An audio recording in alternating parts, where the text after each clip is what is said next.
तसं पाहायला गेलं तर तुम्ही लोक रोजच माझे व्हिडिओज पाहता, पण आजचा व्हिडिओ काहीतरी खास आहे, कारण हा व्हिडिओ मी स्वतःच्या आवाजामध्ये रेकॉर्ड करते.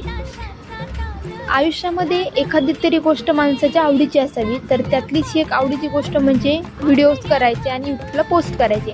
मी खूप आधीपासून व्हिडिओज पोस्ट करते, पण आज पहिल्यांदा स्वतःच्या आवाजामध्ये व्हिडिओ पोस्ट करण्याची इच्छा झाली.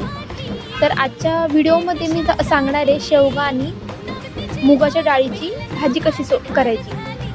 तर शेवगा आणि मुगाची डाळ एकत्रच कढईमध्ये पाणी टाकून शिजायला टाकायची, सोबत थोडंसं मीठ टाकायचं, म्हणजे भाजीला नंतरनं चव छान येते.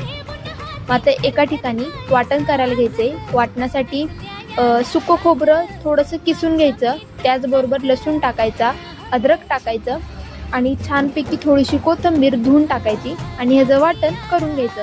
वाटण जास्त बारीक करायची गरज नाही. तुम्ही जेवढं मोठं वाटण ठेवसाल त्यानेच भाजीला जास्त चव येणार आहे.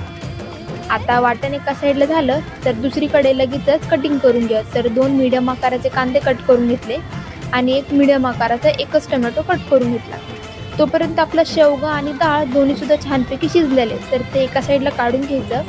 कढई गॅसवर ठेवायची, थोडंसं तेल घालायचं आणि बेसिक तडका जिरे आणि मोहरीचा तडका घालायचा. आणि जे वाटण आपण करून ठेवलं होतं अद्रक, लसूण, कोथिंबीर आणि खोबऱ्याचं, ते वाटण घालून घ्यायचं.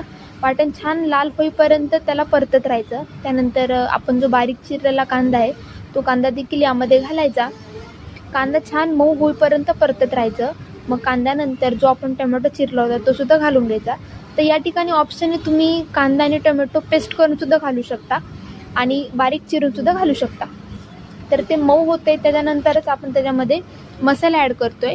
बेसिक मसाले टाकले ते हळद पावडर, लाल तिखट आणि गरम मसाला आणि थोडंसं पाणी घालून हे वाटण जोपर्यंत तरी येत नाही तोपर्यंत छानपैकी आपल्याला परतून घ्यायचे. मग वाटणाला छान तरी आल्यानंतर शिजून घेतलेल्या शेवगा आणि डाळ घालायची, वरतून कोथिंबीर घालायची आणि छानपैकी भाजीला 1-2 मिनटं उकळी आणून द्यायची आणि गरमागरम भाजी तयार आहे.